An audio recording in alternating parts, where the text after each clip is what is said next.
नमस्कार, मी रोहिदास सोले. थेट टाइमच्या political analysis मध्ये आपलं स्वागत. आजचा विषय तसं पाहिलं तर शिरूर लोकसभा मतदारसंघासाठी खूप महत्वाचा आहे. राजकीय अँगलनं पाहिलं तर शिरूर लोकसभा मतदारसंघामध्ये महाविकास आघाडी विरुद्ध महायुती असा संघर्ष रंगणार आहे. यामध्ये खूप काटेकी टक्कर असताना मध्येच या प्रकरणाला निवडणुकीत एक ट्विस्ट आला. खेड आळंदी विधानसभा मतदारसंघात भारतीय जनता पक्षाचे निवडणूक प्रमुख अतुल देशमुख यांनी पक्षाच्या प्राथमिक सदस्यत्वाचा आणि निवडणूक प्रमुख पदाचा राजीनामा दिला आणि खऱ्या अर्थानं शिरूरच्या राजकारणाला काही अंशी वळण मिळणार आहे, हे मात्र नक्की आहे. आता आपण अतुल देशमुख यांनी दिलेल्या राजीनामाचं पोस्टमॉर्टम करणार आहोत. हा राजीनामा खरं तर समाज माध्यमावर फिरत आहे, सोशल मीडियावर आपण तो पाहिला असेल. पण या राजीनाम्यामागे खूप काही गोष्टी दडलेल्या आहेत किंवा खूप काही गोष्टी त्या बारकाईनं त्याचा अभ्यास केल्यावर लक्षात येतात. खरं तर या राजीनाम्यामध्ये भाजपमध्ये झालेला काही अंतर्गत कलह यातून उघड झालेला आहे. याशिवाय आमदार दिलीप मोहिते यांना शह देणारी नवी एक टीम म्हणजे गेल्या काही काळात राष्ट्रवादी, शिवसेना आणि भाजप हे महायुतीत घटक पक्षात म्हणजे सत्तेत एकत्र आल्यानंतर राजकीय बदलानंतर हे सर्व सत्तेत आले आणि वाद मिटतायत की काय अशी परिस्थिती निर्माण झाली असताना अचानक कहाणीला ट्विस्ट आला आणि अतुल देशमुख यांनी भाजपचा त्याग केला. आता त्याग केल्यानंतर उपस्थित मुद्दे असा होत आहेत. भाजपमध्ये झालेला कलह, अंतर्गत पक्षांतर्गत अतुल देशमुख यांना मानाचं स्थान दिलं जात नव्हतं. गेल्या काही काळात त्यांच्या म्हणजे भाजपच्या ताब्यात असलेल्या जे अतुल देशमुख यांचं त्या आळंदी आणि राजगुरुनगर परिषदेवर वर्चस्व होतं. ते वर्चस्व असताना त्यांच्या कार्यकर्त्यांना बळ मिळत नव्हतं, खत मिळत नव्हतं, दिलं जात नव्हतं पक्षश्रेष्ठीकडून, त्यांच्या त्या भागात निधी दिला जात नव्हता. हे एवढंच नाही तर पश्चिम पट्ट्यामध्ये म्हणजे राजीनाम्यामध्ये देशमुखांनी म्हटलंय की खेड तालुक्यामध्ये 70 ग्रामपंचायत आणि 31 विविध कार्यकारी सोसायटी यांमध्ये सत्ता आणली असं त्यांच्या राजीनाम्यात त्यांनी म्हटलेलं आहे.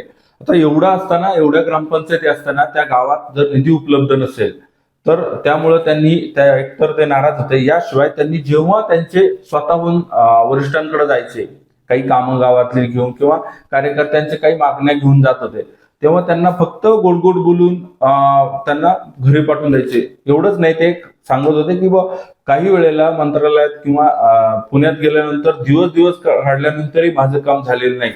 अशा सगळ्या परिस्थितीवर नाराज होत त्यांनी खरं तर पक्ष त्याग केला आणि त्यांनी पुढची दिशा तर ते आपण पुढच्या काही याच्यात पाहणारच आहोत पुढच्या काही मिनिटांनंतर. पण त्यापूर्वी त्यांनी पक्ष त्याग केला. पुढे त्यांना कुठली ऑफर आहे हा सगळा मुद्दा आहेच आहे. परंतु त्यांनी त्यांच्या राजीनाम्यात काय म्हटलं आपण ते बारकाईने एक एक मुद्द्यावर आपण कव्हर करूया. त्यांनी चंद्रशेखर बावनकुळेंना राजीनामा पाठवलाय. ते भारतीय जनता पक्षाचे प्रदेशाध्यक्ष चंद्रशेखर बावनकुळे, माझा भारतीय जनता पार्टी व प्राथमिक सदस्य व खेड आळंदी विधानसभा निवडणूक प्रमुख भाजप या सर्व पदांचा मी राजीनामा देत आहे, तो तुम्ही स्वीकारण्याबाबत.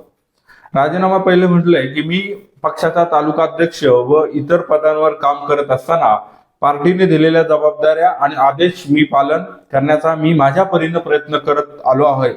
पक्ष संघटना वाढीसाठी मी अनेक वर्ष सातत्याने काम करत आलो आहे. मी तालुका अध्यक्ष पदाची जबाबदारी घेतल्यानंतर राजगुरुनगर आणि आळंदी नगर परिषदेमध्ये भारतीय जनता पार्टीची एक हाती सत्ता खेचून आणली व त्यानंतर 2017 मध्ये मी जिल्हा परिषद व पंचायत समितीमध्ये कमळ या चिन्हावर उमेदवार उभे केले. त्यात मी स्वतः व माझी पत्नी पार्टीच्या आदेशाने, इथं सर्वात महत्वाचं म्हणजे मी आणि माझी पत्नी, स्वतः मी आणि माझी पत्नी असं अतुल देशमुख म्हणतात. म्हणजे त्यावेळेला म्हणजे नायपट वाशेरे 2019 मध्ये नायपट वाशेरे हा तर राष्ट्रवादी काँग्रेसचा बालेकिल्ला आहे गट आणि त्यामध्ये अरुण चांबारे हे आमदार दिलीप मोहिते यांचे कट्टर समर्थक आहे. आणि खरं तर त्यावेळेस तो जो सामना झाला, ती लढत झाली नायपट वाशेरे गटात, ती अरुण चांबारे आणि अतुल देशमुख यांच्या जरी बरोबर वाटत असली तरी प्रत्यक्षात दिलीप मोहिते विरुद्ध अतुल देशमुख असा कडवा संघर्ष झाला आणि यामध्ये अवघ्या 455 मताधिक्याने अतुल देशमुखांचा विजय झाला आणि पश्चिम पट्ट्यात राष्ट्रवादीचा पराभव करून कमळ फुललं गेलं. हे खूप मोठं यश होतं खरं तर. आणि एवढंच नाही तर पक्षाच्या आदेशानुसार त्यांनी वाडा कडूस गटात त्यांच्या पत्नी कल्पना यांना खरं तर पक्षाच्या आदेशानुसार त्यांनी म्हटल्याप्रमाणे उमेदवारी मिळाली. आता वाडा कडूस गटामध्ये तिरंगी लढत झाली. इथं विशेष म्हणजे शिवसेना, राष्ट्रवादी आणि भाजप अशा तिरंगी सामना झाला. यामध्ये धनुष्यबाणाच्या चिन्हावर तनुजा घनवट यांनी सर्वाधिक मतं मिळवत म्हणजे 12,554 मतं घेतली आणि त्या विजयी ठरल्या. त्यानंतर दुसऱ्या क्रमांकावर राष्ट्रवादी काँग्रेसच्या कांचन ढमाले राहिला, त्यांना 7,453 मतं पडली आणि भाजपच्या म्हणजे अतुल देशमुख यांच्या पत्नी कल्पना यांना 5,277 मतं मिळाली. म्हणजे एका अर्थानं शेजारच्या नायफड वाशेरे गटात अतुल देशमुखांनी बाजी मारली, त्या गटात राष्ट्रवादीच्या बालिकेला कमळ फुलवलं आणि शेजारच्याच वाडा कडूस गटामध्ये तिरंगी लढत झाली असताना, ही तगडा फाईट असताना तिथेही त्यांनी 5,277 मतं घेतली. हा त्यांचा म्हणण्याचा म्हणजे त्यांनी राजीनाम्यामध्ये जसं म्हटलंय की मी स्वतः आणि माझ्या पत्नी दोघांनीही निवडणूक लढवली, हा फक्त पक्षादेश होता, पक्षादेशाचं मी पालन केलं आणि त्यानुसार निवडणूक लढलो. एवढंच नाही तर ते पुढे जाऊन असंही म्हणतात, पार्टीच्या आदेशानुसार 2019च्या विधानसभा निवडणुकीत जिल्ह्याच्या नेतृत्वाने अपक्ष निवडणूक लढवण्यास सांगितले. म्हणजे 2019ला त्यांनी सांगितलं की पक्षाच्या आदेशानुसार म्हणजे गिरीश बापट, पालकमंत्री गिरीश बापट त्यावेळेचे आणि त्यानंतर जिल्हाध्यक्ष त्यावेळेस मला वाटतं बाळा बेगडे होते. म्हणजे जिल्ह्याच्या आदेशानुसार त्यांनी अपक्षपणे निवडणूक लढवली. यात विशेष सांगायचं म्हणजे 2019ला भाजप आणि शिवसेनेची युती होती. यावेळी युती धर्म निभावला नाही. अतुल देशमुख यांनी बंडखोरी केली, म्हणजे भाजपचे बंडखोर होते, त्यांनी सुरेश गोरेंच्या विरोधात निवडणूक लढवली. आता निवडणूक लढवली हा तर खरं त्यांच्या राजीनाम्यात उल्लेख केल्याप्रमाणे त्यांच्या मते हा पक्ष आदेशानुसार म्हणजे जिल्ह्यातील नेत्यांनी सांगितल्यानंतरच मी ती अपक्ष निवडणूक लढवली. या निवडणुकीमध्ये 54,874 मतं त्यांनी घेतली. म्हणजे जरी तिसऱ्या क्रमांकाची मतं पडली देशमुखांना, म्हणजे तिरंगी लढत प्रमुख 3 झाले. यामध्ये दिलीप मोहिते, स्वर्गीय सुरेश गोरे आणि अतुल देशमुख म्हणजे राष्ट्रवादी, शिवसेना आणि भाजप अशा तिरंगी सामना लढला. यामध्ये दिलीप मोहिते यांनी विजयी झाले. आता हा सगळा विचार केला तर आपण यामध्ये दिलीप मोहितेंनी सर्वाधिक मतं त्यांनी घेतली, त्यांना 96,866 मतं पडली. सुरेश गोरेंना 63,624 मतं पडली आणि भाजप बंडखोर अतुल देशमुख यांना 53,874 मतं पडली. आता तुम्ही इथं जरी भाजप बंडखोर म्हणत असले तरी पक्षादेश त्यांनी राजीनाम्यात जसं म्हटलंय की पक्षादेशानुसार मी जिल्ह्याच्या प्रमुख नेत्यांच्या सांगण्यानुसार मी निवडणूक लढवली, इथं त्यांनी 54,000च्या वर मतं मिळवली. आता जर 54,000 पराभव हा, परंतु ते पुढे असं म्हणतात की 2019च्या विधानसभा निवडणुकीत जिल्ह्याच्या नेतृत्वाने अपक्ष निवडणूक लढवण्यास सांगितलं व त्यामध्ये मला 54,874 मतं मिळाली. परंतु मी पुन्हा पराभवाने खचून न जाता ताकदीनं भारतीय जनता पार्टी खेड तालुका वाढवण्यासाठी काम केलं व अनेक राजकीय व्यक्तींच्या पार्टीमध्ये प्रवेश करून घेतला. आता इथं त्यांनी काय उल्लेख केलाय, व अनेक राजकीय व्यक्तींचा पार्टीमध्ये प्रवेश केला, म्हणजे भाजप वाढीसाठी मी किती झटा खाल्ल्यात हे त्यांना कदाचित सांगायचं असेल. पुढे जाऊन म्हणतात, खेड तालुक्यामध्ये मी 70 ग्रामपंचायत व 31 विविध कार्यकारी सोसायट्यांमध्ये सत्ता आणली. म्हणजे 70 ग्रामपंचायत आणि 31 सोसायट्या यामध्ये भाजपचे विचाराचे किंवा भाजपचे सरपंच आणि चेअरमन आहेत असं त्यांना सांगायचंय या राजीनाम्यातून. परंतु राज्यात व देशात पार्टीची सत्ता असताना देखील ग्रामपंचायतीला जाणून बुजून विकास निधी दिला गेला नाही. म्हणजे तालुक्यात 70 ग्रामपंचायती आणि 31 सोसायट्यांमध्ये भाजपची सत्ता असताना फक्त ती अतुल देशमुखांच्या आधिपत्याखाली आहे, म्हणजे अतुल देशमुख त्याचे नेतृत्व करतात म्हणून त्या ग्रामपंचायतीला निधी दिला नाही असं असा त्यांचा आरोप आहे ह्या याच्यातून. त्यानंतर पुढे जाऊन ते असं म्हणतात, या उलट पुढचा मुद्दा अजून महत्वाचा आहे, या उलट पार्टीचे जिल्हाध्यक्ष यांना त्यांच्या जिल्हा परिषद गटात भरभरून निधी देण्यात आला. आता हे जिल्हाध्यक्ष म्हणजे शरद बुट्टे पाटील. आता जिल्ह्याला पार्टी व जिल्ह्याच्या नेत्यांना फक्त तालुक्यात एकच जिल्हा परिषद गटाला पार्टी वाढवण्याचा उद्देश दिसून येतो. त्यांना असं म्हणायचे की माझ्या 70 ग्रामपंचायती 31 सोसायटी असताना, एवढंच नाही तर राजगुरू नगर परिषद, आळंदी नगर परिषद हे असतानाही मला निधी दिला जात नाही आणि शरद बुटे यांच्या जिल्हा परिषद गटाला निधी का दिला जातो, हा खरं तर इनडायरेक्टली पक्षांतर्गत हा वादाच्या थिणगीचा विषय आहे आणि त्यांनाच निधी द्यायला लागतो आणि फक्त तुम्हाला भाजप फक्त शरद बुटे यांच्या जिल्हा परिषद गटातच वाढवायची आहे का, हा त्यांचा त्यामागं म्हणण्याचा उद्देश आहे. यातून असं दिसून येतं की म्हणजे अतुल देशमुखांचा वाद शरद बुटेंशी पण आहे. पुढे जाऊन असं म्हणतात की ते या उलट पार्टीचे जिल्हाध्यक्ष यांना त्यांच्या जिल्हा परिषद गटातून भरभरून निधी देण्यात आला. पार्टी व जिल्हा नेत्यांना फक्त तालुक्यात एकच जिल्हा परिषद गटात पार्टी वाढवण्याचा उद्देश दिसतो आहे. माजी खासदार शिवाजीराव आढळराव पाटील व त्यांच्या कार्यकर्त्यांना सुद्धा भरपूर निधी दिला जातो. तसेच आमदार दिलीप मोहिते यांना सुद्धा मोठ्या प्रमाणात भरपूर निधी देण्यात आला. भारतीय जनता पार्टीच्या माध्यमातून निवडून आलेल्या ग्रामपंचायतींना व नगर परिषदेतील पदाधिकाऱ्यांना विकास कामांसाठी निधी देण्यात आला नाही. त्यांचं सरळ मत आहे, भाजपच्या जिल्हा पातळीवरील नेत्यांकडून किंवा राज्य पातळीवरील नेत्यांकडून मला सपोर्ट केला जात नाही आणि या उलट जिल्हाध्यक्ष शरद बुटे यांना सपोर्ट केला जातो. एवढंच नाही तर महायुतीतील घटक पक्षांमध्ये जे आता समाविष्ट झाले, भाजप नंतर शिवसेना शिंदे गट आला, शिंदे गटाचे नेते शिवाजीराव आढळराव पाटलांना सुद्धा निधी मिळतो. एवढंच नाही, आता मागच्या काही काळात राष्ट्रवादीनं भाजपशी किंवा भाजप शिवसेनेशी जुळून घेतल्यानंतर अजित पवार गट सत्तेत सहभागी झाला, त्यानंतर आमदार दिलीप मोहितेंना सुद्धा निधी दिला जातो. पण मला का, माझ्यावर एवढा अन्याय का, हा खरं त्यांना या राजीनाम्यातून सांगायचं आहे. पुढे जाऊन ते अजूनही म्हणतात, मी पक्षवाढीसाठी ज्या व्यक्तींचा प्रवेश करून घेतला, उदाहरणार्थ कात्रज दूध संघाचे संचालक चंद्रशेखर शेटे यांची सत्ता असून सुद्धा त्यांच्या पार्टीने कोणतेही काम केले नाही. आता पश्चिम पट्ट्यातलं सर्वाधिक मोठं नेतृत्व आपल्याला सर्वांना माहिती असेल, सर्वाधिक मोठं नेतृत्व शेटे फॅमिली म्हणजे चंद्रशेखर शेटे यांना खरं तर मदत केली नाही असं त्यांना म्हणायचे. आता ते प्रकरण अजून गंभीर आहे.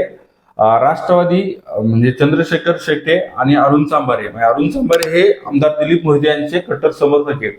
त्यांच्या विरोधात कात्रज दूध संघाची जेव्हा निवडणूक झाली त्यावेळेला अरुण चांभारे विरुद्ध चंद्रशेखर शेटे असा सामना रंगला. यामध्ये चंद्रशेखर शेटेंचा पराभव झाला. इथं कळीचा मुद्दा हा आहे की म्हणजे मुद्दा हा पुढे उपस्थित झाला की अरुण चांभारेंवर म्हणजे सहकारी संस्थांच्या कायद्यानुसार की ज्या व्यक्तीवर थकीत आहे त्याला निवडणूक लढवता येत नाही. आता अरुण चांभारेंची बाजू पाहिली तर ते सांगतात ते माझ्यावर ते नाहीये, माझ्या फॅमिलीच्या मेंबरवर आहे असं ते पुढे सांगतात. पण चंद्रशेखर शेटेंच्या त्यांचं असं मत आहे, चंद्रशेखर शेटेंनी त्यांच्या समर्थकांनी त्यांच्या काही कार्यकर्त्यांनी हा दावा खरं तर सहकार आयुक्तालयामार्फत पुढे गेलेला आहे. त्यामध्ये अरुण चांभारेंना अपात्र देखील ठरवण्यात आलं आहे. 16/6/2023 ला एक आदेशानुसार विभागीय आयुक्तांनी अरुण चांभारेंचं पद रद्द का करू नये असा आदेश दिला आहे. तो 16/6/2023 ला दिला आहे. त्यामुळं तिथं अरुण चांभारेंना अपात्र ठरवण्यात आलं. त्यानंतर त्यांनी पुढे खरं हा दावा दाखल केला. त्यानंतर मग एवढं असताना म्हणजे चंद्रशेखर शेटे हे भाजपचे आणि पूर्वी म्हणजे महाविकास आघाडी जेव्हा अजित पवार होते तेव्हा अरुण चांभारेंचा पद खरं गेलं. पण आता जेव्हा ते भाजपमध्ये आले, म्हणजे भाजप शिवसेना आणि राष्ट्रवादीचे जेव्हा सरकार स्थापन झालं तेव्हा हा कळीचा मुद्दा आला की बाबा 2017 रोजी थकबाकी होती तरी म्हणजे अरुण चांभारेंना अपात्र का ठरवलं गेलं नाही, त्यावेळेला सत्ता असताना हा प्रकरण दाबून नेलं असं खरं तर म्हणजे अरुण चांभारेंच्या विरोधक म्हणजे शेटे फॅमिलीकडून, शेटे समर्थकांकडून, सहकारी काही शेटेंच्या बाजूने जी लोक उभी आहेत त्यांच्या मते की अरुण चांभारे हे अपात्र असताना त्यांना पात्र कसं ठरवलं गेलं, हा सगळा खरं तर मुद्दा आहे. आणि चंद्रशेखर शेटे विरुद्ध अरुण चांभारे हा कात्रज संघामधील जी लढत झाली त्यामध्ये चांभारेंचा विजय झाला असला तरी एका अपात्र माणूस असताना त्याला निवडून आणलं, हा सत्तेच्या जोरावरच आणलं. यामुळं हा विषय खरं तर चर्चेत आला आणि चंद्रशेखर शेटे हे भाजपमध्ये असताना देखील त्यांना पक्षाकडून बळ मिळालं नाही, हे खरं तर अतुल देशमुखांना खरं शल्य आहे. आपण ज्यांना म्हणजे चंद्रशेखर शेट्टींना जेव्हा पक्षात भाजपमध्ये प्रवेश करून घेतला अतुल देशमुख यांनी, त्यांना खरं तर सत्तेचा काहीतरी उपयोग होईल असं काहीतरी अपेक्षा असते, पण प्रत्यक्षात असं काही झालं नाही. अपात्र माणूसच पात्र झाला, हे असं खरं तर शेट्टी यांचा खरं तर हा आरोप आहे. आणि मग पुढे जाऊन त्यांनी खरं तर राजीनाम्यात असं म्हटलंय, तालुक्यातील पदाधिकाऱ्यांनी काम घेऊन गेल्यानंतर, पार्टीच्या वरिष्ठ नेत्यांना भेटल्यानंतर योग्य काम असून सुद्धा फक्त त्यावेळेस गोड बोलून माझ्या कामाबाबत टाळाटाळ करण्यात आली. यावरून मी या निष्कर्षावर आलो आहे की खेड तालुक्यात वरिष्ठ नेत्यांना फक्त एक जिल्हा परिषद गटच पार्टी वाढवायची आहे.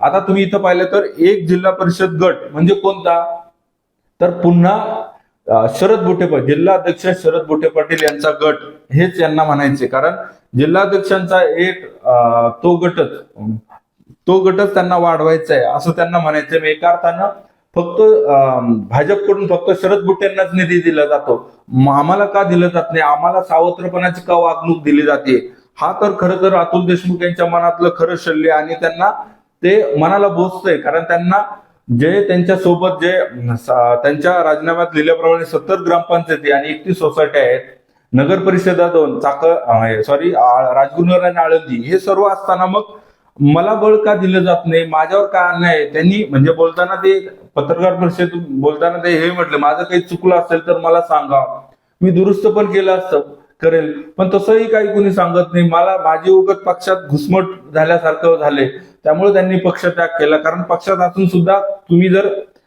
त्यांनी आता इथं स्पष्टपणे म्हटले की एकच जिल्हा परिषद गटात पार्टी वाढवायची आहे का, माझ्यासारख्या इतर कार्यकर्त्यांची नेत्यांना पार्टीमध्ये आवश्यकता वाटत नाही.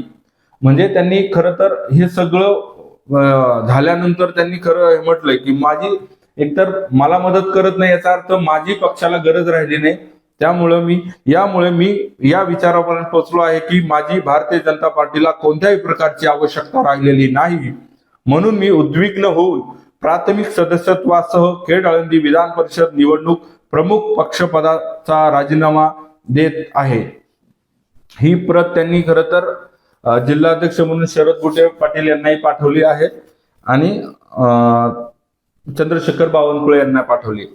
या सगळ्यात खरं तर ही एक दिवसानं अतुल देशमुख नाराज झाले नाहीत, पक्षांतर्गत काही कुरघड्यांचं राजकारण खेळलं जाईल, ते खरं तर आगामी काळात ते क्लिअर होईल. आपल्याला समजा आपण त्यांची मुलाखत घेण्याचाही प्रयत्न करणार आहोत आणि त्या मुलाखतीतून पण सगळ्या प्रश्नांची आपल्याला उत्तर मिळतील. मग एकंदरीत या म्हणजे राजीनाम्याचं खरं तर 2-3 अँगल याच्याकडे पाहता येईल. आपण पोस्टमॉर्टम केलं त्या राजीनाम्याचा, पुढे जाऊन असं करता येईल बा. यामध्ये विशेष पाहिलं तर व्हिडिओच्या शेवटाला आल्यानंतर यामध्ये भाजपमध्ये अंतर्गत कलह खूप मोठा झालेला दिसतो. आता तुम्ही जेव्हा शिरूर लोकसभेची निवडणूक जाहीर झाली, भाजप राष्ट्रवादी शिवसेनेची युती झाली, यामध्ये खरं तर भाजपकडून म्हणजे राष्ट्रवादीनं उमेदवार म्हणजे आढळराव पाटील हे शिवसेनेतून आयात उमेदवार केले, त्यांना तिकीट दिलं. हे सगळं असताना यामध्ये भाजप काहीशी दुखावली गेली का, तर त्यामध्ये भोसरीचे आमदार महेश लांडगे खरं तर कुठं अजून ऍक्टिव्ह फारसे दिसत नाहीये, म्हणजे कुठल्या मिटिंगला फारसे दिसत नाहीयेत आणि ते काही अंशी नाराज असल्याची चर्चा आहे. एवढंच नाही तर राम गावडे पण दिसत नाहीत. राम गावडे नाही एवढंच आणि राम गावडे नाही, जयश्री पालांडे, आशा बुचके अशी बहुतांशी मंडळी खरं तर ऍक्टिव्ह दिसत नाहीये. एवढंच नाही तर खेड तालुक्याचा विचार केला तर खेड तालुक्यामध्ये बारकाईनं आपण विचार केला तर मग अतुल देशमुखांनी तर भाजपचा पक्षत्याग केला.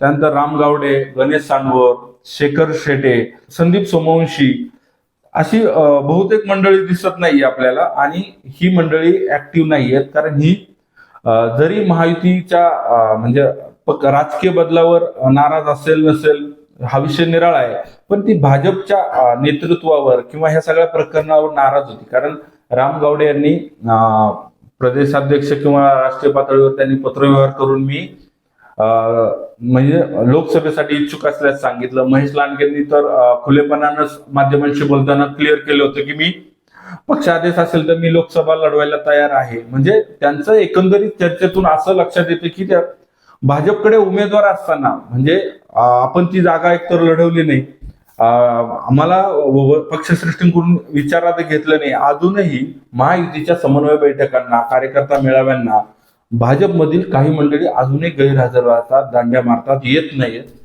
याच्या मागे खूप मोठी सल आहे. त्यांना पक्षाकडून काही सांगितलं जात नाही का, किंवा पक्ष अजून त्यांची समजूत काढण्यात यशस्वी झाला नाहीये का, हे सगळे बाकी मुद्दे जरी असले तरी एकंदरीत हा सगळा उहापोह पाहता भाजपमधील अंतर्गत कलह आज ना उद्या दूर पण होईल.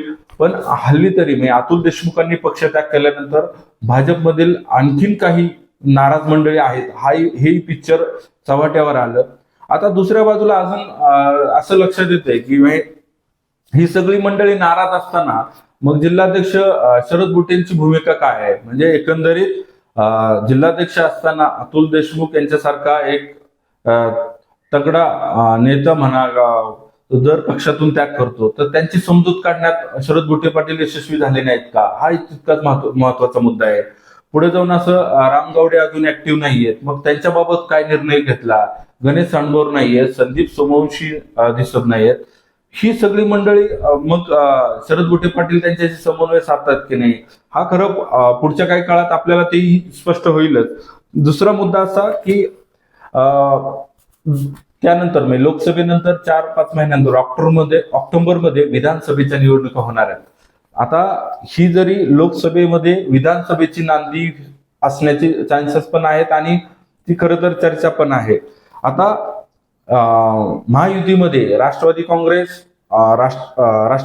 भाजप आणि शिवसेना यांची जर युती अशीच राहिली तर आता हे सगळे विरोधक, एकेकाळचे सगळे विरोधक एकाच मंचावर येतात, एकमेकांचं गुणगान गातात. म्हणजे एकमेकांना अक्षरशः शिव्या घालणारी लोक गुणगान गायला लागली.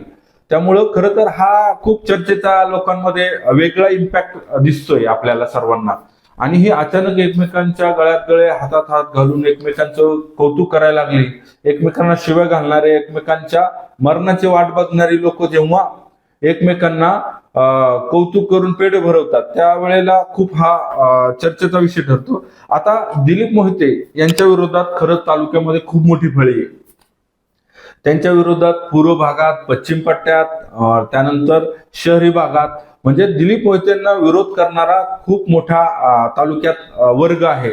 आणि अजून एक त्यामध्ये अशी थीम आहे की दिलीप मोहितेंना विरोध केलेला माणूस मोठा होतो, अशी एक रीत पडलेली आहे पारंपरिक गेल्या काही काळात. कारण गेली 25-30 वर्षापासून दिलीप मोहिते ऍक्टिव्ह आहेत खेडच्या राजकारणात. आणि त्यांच्या म्हणजे पश्चिम पट्ट्यापासून त्यांनी जेव्हा पहिल्यांदा 2004ला ते राष्ट्रवादीकडून निवडणूक लढवली, त्यात ते विजय झाले, नारायण पवार यांचा पराभव केला. त्यानंतर त्यांना खरं तर संपूर्ण तालुक्यातून त्यांना बळ मिळालं. मग पश्चिम पट्ट्यापासून सगळीकडनं बळ मिळून ते विजय झाले, त्यांना खूप मदत झाली. पण हळूहळू त्यांचे विरोधक वाढत गेले आणि त्यांच्यापासून जी जवळ आलेली, त्यांना जी मदत केली ती माणसं दुरावत गेली. त्यामुळं जी दुरावत गेल्यानंतर मग त्यांचे विरोधक वाढत गेले आणि त्यांना विरोध करणारा माणूस मोठा होतो. कारण जर दिलीप मोहिते यांच्या सावलीत कार्यकर्ता वाढत गेला तर ज्यांना आमदार व्हायचे त्यांची ती स्वप्नच राहणार आहेत. म्हणून दिलीप मोहितेंच्या विरोधात तालुक्यात मोठी फळी आहे. आता ही फळी आहे तर त्यातले सगळे जर एकत्र आले, भाजप, शिवसेना, राष्ट्रवादी एकत्र आली, हे खरं तर हे प्रमुख पक्ष आहेत.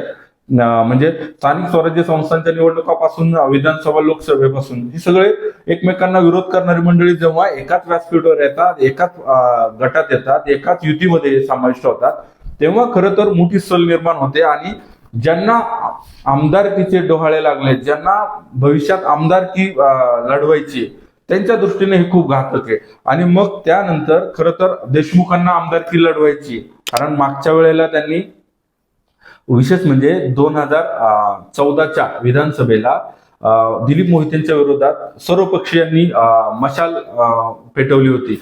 आणि त्या मशाल पेटवली आणि खूप मोठा तगडा विरोध झाल्यानंतर सुरेश गोरे यांच्या रूपानं शिवसेनेला पहिला आमदार मिळाला. पण दिलीप मोहितेंच्या विरोधात मोठी फळी राहिल्यानंतर त्यांना पराभव करता आला.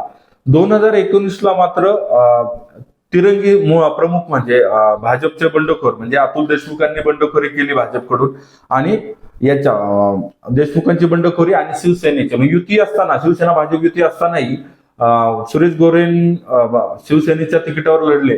त्यानंतर भाजपचे बंडखोर अतुल देशमुख आणि राष्ट्रवादीचे दिलीप मोहिते असे तिरंगी सामना झाला असताना मग कदाचित हे दोन्ही भाजप शिवसेनेची युती असताना बंडखोरी नसती केली तर सुरेश गोरे आमदार झाले असते. कदाचित दरला अर्थ नसतो, पण तिथं दिलीप मोहितेंचा विजय झाला. आणि मग त्यानंतर पुन्हा आता 2024ला ऑक्टोबरमध्ये विधानसभा होते. त्यावेळेला जर ही युती अशीच टिकली तर मग ह्या युतीमध्ये ज्यांना विधानसभा लढवायची आहे, मग अतुल देशमुखांनी मागच्या वेळेला विधानसभा लढून त्यांना 54,000 प्लस मतं मिळाली. आता एवढी मतं अपक्ष असताना त्यांना मिळाली, मग आताही त्यांना लढवायची नाही असं कोणी म्हणणार नाही. त्यांना लढवायची, कारण राजकारणात प्रबळ इच्छाशक्ती आहे, त्यांना लढवायची. जर भाजपमध्येच राहिलं तर विधानसभा लढवणं खूप मुश्किल होईल असं त्यांना एकंदरीत, आणि त्यांचा भविष्य म्हणजे हे जर अजून पुढचे काही काळ गेले तर मग उमेदीच्या काळात जर विधानसभा हातची गेली तर पुढच्या दिवसेंदिवस राजकारण अजून गडूळ होत चाललंय. त्यामुळं त्यांनी खरं तर पक्षातून भाजपमधून बाहेर पडण्याचा निर्णय घेतला असावा, ही त्यामागचं राजकीय कारण असू शकतं. दुसऱ्या बाजूला आमदार दिलीप मोहितेंशी एवढा कडवा संघर्ष, अजून एक बाब नोंदवण्यासारखी आहे. अतुल देशमुखांनी बोलताना म्हटलं की माझ्यावर 2 गंभीर स्वरूपाचे गुन्हे ज्यांच्यामुळे दाखल झाले, त्यामुळं हे सगळं एकमेकांविरोधातलं जे असताना एकमेकांच्या हातात हात घालणं शक्य नाही असं त्यांचं मत आहे. आणि त्यामुळे त्यांनी सोपा मार्ग आहे. आता देशमुखांनी बाहेर पडताना त्यांच्यासमोर शिवसेना उद्धव बाळासाहेब ठाकरे सेना हा एक पर्याय आहे, आणि दुसऱ्या बाजूला शरदचंद्र पवार यांच्या गटाचा. शक्यतो म्हणजे बोलताना हे 2 पर्याय त्यांच्याकडे असले तरी ते संयुक्तिक त्यांचा असं राजीनामा देतानाही ते माध्यमांशी बोलताना असं म्हटलं की मी माझ्या कार्यकर्त्यांना, माझे सरपंच गावचे असतील किंवा नगर परिषदेमध्ये नगरसेवक होते ते आळंदी, राजपूरनगर, यांना सन्मानजनक, मला आणि माझ्या कार्यकर्त्यांना सन्मानजनक वागणूक किंवा सन्मान ज्या पक्षात मिळेल तिथं आम्ही स्थिरावणार आहोत. अजून काही ठरलं नसलं तरी शक्यतो ते राष्ट्रवादी काँग्रेस, शरदचंद्र पवार गटात ह्या पक्षात जाण्याचे चान्सेस अधिक आहेत. म्हणजे शिवसेनेच्या तुलनेत हा पक्ष त्यांना सोयीचा राहणार, आणि ते तुतारी वाजवणार याबद्दल दुमत नाहीये. तिथे तुतारी वाजवणार शरदचंद्र पवार. त्यांच्या भेटीगाठी झाल्या, त्यांचे पक्षप्रवेश केव्हाही होऊ शकतो. त्यामुळे तो एक विषय. आणि राजीनामा देण्यामागे अतुल देशमुखांची आणि पण अजून एक विषय होणार त्यामध्ये पुढे गेल्यानंतर, अतुल देशमुखांचं समजा ते दुसऱ्या पक्षात गेल्यानंतर विधानसभेसाठी इच्छुक असणारे पुन्हा खेड तालुक्याच्या राजकीय विधानसभेच्या पार्श्वभूमीवर ढवळलं जाणार. लोकसभेच्या गणितामध्येच ज्यांना विधानसभा लढवायची आहे त्या सर्वांनी विधानसभेची गणितं बांधली आहेत.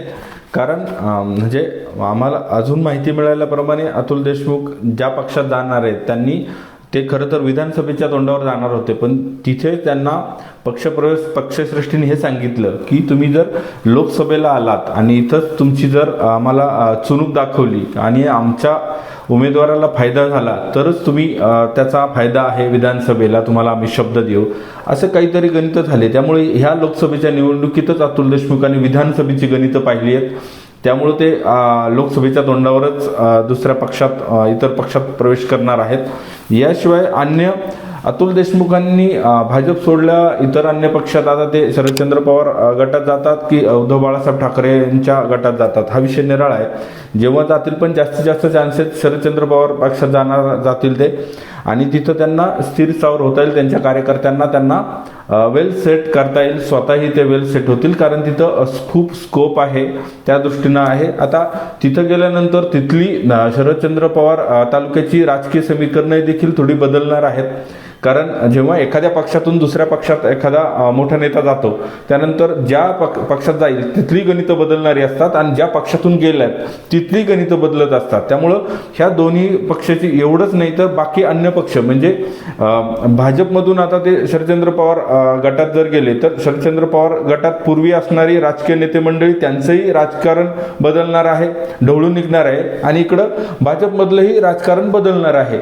याशिवाय इतर शिवसेनेच्या तालुक्याच्या उद्धव बाळासाहेब ठाकरे गटात जे असतील त्यांचंही समीकरण बदलणार आहेत आणि इकडं शिंदे सेनेत असणारे हे सगळं म्हणजे एक नेता दुसऱ्या पक्षात गेल्यानंतर जी समीकरणं बदलतात तशी खेड तालुक्याच्या राजकारणात बहुतेक समीकरणं बदलणार आहेत. ती आगामी काळात आपण त्याबाबत चर्चा करणारच आहोत.